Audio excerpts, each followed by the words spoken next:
Hello students, आज का जो हमारा टॉपिक है रैंक ऑफ मैट्रिक्स का जो चैप्टर है हमारा, उसमें एक क्वेश्चन पूछा जाता है, प्रूव दैट अ मैट्रिक्स की वैल्यू गिवन है is equivalent to I3, right. तो ये मोस्ट इंपॉर्टेंट क्वेश्चन है। तो इसमें क्या है हमारे पास कि जो आई है, इधर आई का मतलब है identity matrix, right. Identity matrix आपको पता है, ये है, इसमें ऑर्डर 3x3, इसका ऑर्डर 3x3 है, यू नो।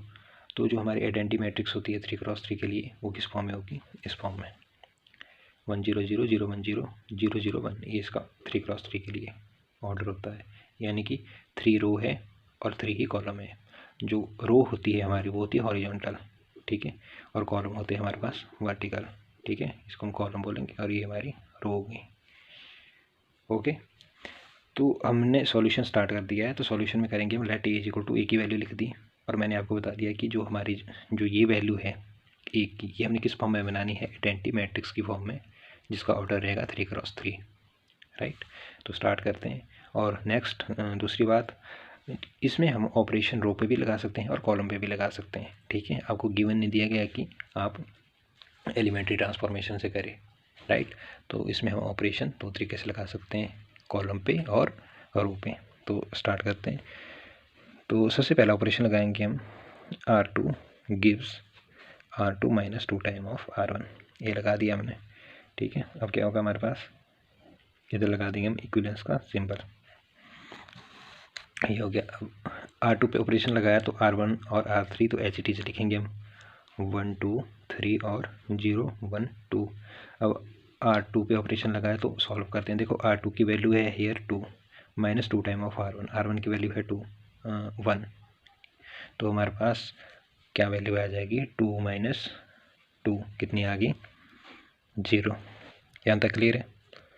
फिर आएगा हमारे पास R2 की वैल्यू है 3 - 2 टाइम ऑफ R1 की वैल्यू है 2। सॉल्व करो तो हमारे पास आ जाएगा -1। अब इधर है हमारे पास R2 की वैल्यू 0 - 2 टाइम ऑफ R1 की वैल्यू है 3, तो ये आ जाएगा -6। यहाँ तक क्लियर है स्टेप। अब नेक्स्ट स्टेप में क्या करेंगे हम? अब लगाएंगे हम कॉलम पे ऑपरेशन। तो कौन सा? C2 gives C2 - 2 time of C1, C3 gives C3 - 3C1, ये ऑपरेशन लगा दिया हमने। अब हमारे पास क्या वैल्यू आ जाएगी? इक्विवेलेंस का सिंबल, ठीक है। C2 पे लगाया है, C3 पे ऑपरेशन लगाया है, ठीक है। तो C1 की जो वैल्यू है वो लिखेंगे एज इट इज़ 1 0 0। ओके, अब C2 की वैल्यू है 2 - 2 टाइम ऑफ C1 की वैल्यू है 1, क्या आया सॉल्व करके? 0। C2 की वैल्यू है -1 - 2 टाइम ऑफ C1 की वैल्यू है 0, क्या है हमारे पास वैल्यू? माइनस का 1। C2 की वैल्यू है 1 - 2 टाइम ऑफ C1 की वैल्यू है 0, क्या आ गया हमारे पास? 1। अब लगाएंगे हम C3 पे ऑपरेशन, ठीक है। C3 पे जब ऑपरेशन लगाएंगे तो C3 की वैल्यू है 3 -3 टाइम ऑफ C1 की वैल्यू है 1, तो ये भी 1 की हमारे पास वैल्यू 0। फिर C3 की वैल्यू है -6 -3 टाइम ऑफ C1 की वैल्यू है 0, तो आ जाएगा हमारे पास -6। अब C3 की वैल्यू है 2 -3 टाइम ऑफ C1 की वैल्यू है 0, तो इधर 2 ही रहेगा। यहाँ तक क्लियर है। अब क्या करेंगे हम? नेक्स्ट स्टेप हमारा क्या है? नेक्स्ट स्टेप है हमारे पास, हम करेंगे R2 गिव्स -R2, ये ऑपरेशन लगा दिया हमने, तो हम लगा देंगे इक्विवेलेंस का सिंबल इधर, ठीक है। और R2 पे ऑपरेशन लगा तो R1 और R3 की वैल्यू एच लिखे, तो सबसे पहले तो हमारा ये रहता है इसमें। अब R2 पे ऑपरेशन लगाया माइनस, तो आपके साइन चेंज हो जाएंगे, बाकी कुछ नहीं है, राइट। साइन ही चेंज हुए, देखो माइनस था तो माइनस माइनस हो जाएंगे, प्लस माइनस माइनस हो जाएंगे प्लस, तो साइन ही चेंज हुए, क्योंकि उसको हमने जो R2 की जो हमारी रो है उसको नेगेटिव साइन से मल्टीप्लाई करना था, राइट। अब नेक्स्ट क्या स्टेप है हमारा? नेक्स्ट लगाएंगे हम ऑपरेशन लगाएंगे R3 गिव्स R3 - R2, क्या लगाया हमने? R3 gives R3 - R2, right.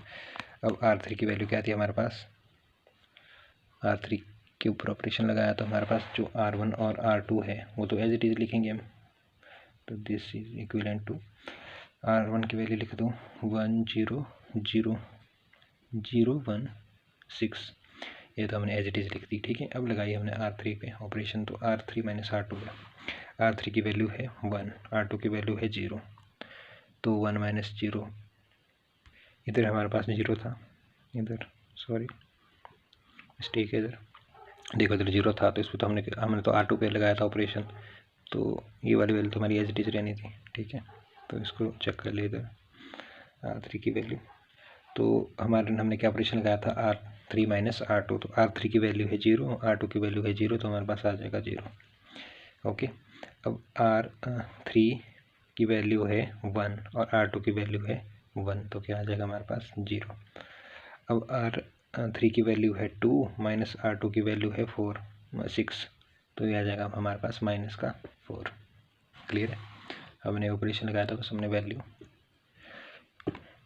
इसमें ऐड और सब्सट्रैक्ट की। R3 पे ऑपरेशन लगाया, R3 माइनस R2, R1 की वैल्यू एच डी, R2 की एच डी लिखी हमने यहाँ से, ठीक है, और R3 पे ऑपरेशन लगाया, तो वो हमारी वैल्यू इधर आ चुकी है, ठीक है। अब क्या करना है हमने, अभी हमारे आइडेंटिटी मैट्रिक्स की फॉर्म में नहीं बनना है, ठीक है। तो हम क्या करेंगे, अब लगाएंगे हम C3 gives C3 minus 6 time of C2, तो ब्रैकेट में लिख लो आप, दिस इज इक्विवेलेंट टू, देखो C3 पे मैंने ऑपरेशन लगाया, तो C1 और C2 की वैल्यू तो एज इट इज रही, तो उसको एज इट इज रखो, ठीक है। तो हमारे पास इधर से आ जाएगी वैल्यू, C3 की वैल्यू है 0 माइनस 6 टाइम ऑफ C2 की वैल्यू भी है 0, तो आ जाएगा 0। अब C3 की वैल्यू है 6 माइनस 6 टाइम ऑफ C2, तो इसकी वैल्यू भी आ जाएगी 0। अब C3 की वैल्यू है -4 और माइनस 6 टाइम ऑफ C2 की वैल्यू है 0, तो माइनस का 4 ही आ जाएगा। यहाँ तक क्लियर है। अब क्या करना है हमने, बस हमारा आइडेंटिटी मैट्रिक्स कैसे बनेंगे, अगर हमारा माइनस का 4 1 बन जाए, तो हम क्या ऑपरेशन लगा सकते हैं कि जो हमारा माइनस का 4 1 बन जाए, तो हम लगाएंगे R3 gives -1 divide by 4 time of R3।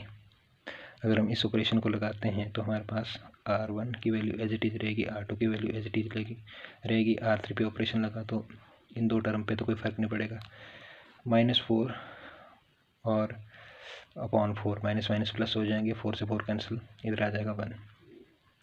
तो जो ये हमने बनाया है वो बना दिया हमने आइडेंटिटी मैट्रिक्स की फॉर्म में, ठीक है। इसका ऑर्डर कितना है, 3×3। तो यहाँ से हम क्या बोल सकते हैं, जो हमारा एंड लाइन आएगी, देयरफॉर, इधर इक्विवेलेंस का साइन, ठीक है, A is equivalence to I3, right. क्या बोलेंगे हम, A is equivalent to I3, therefore given matrix is equivalent to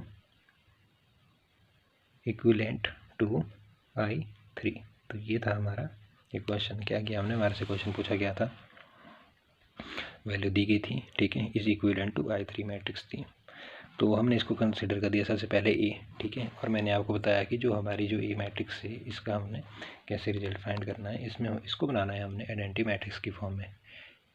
okay, तो आइडेंटिटी मैट्रिक्स का आपको पता है कि 3×3 के लिए क्या होता है हमारे पास, ठीक है।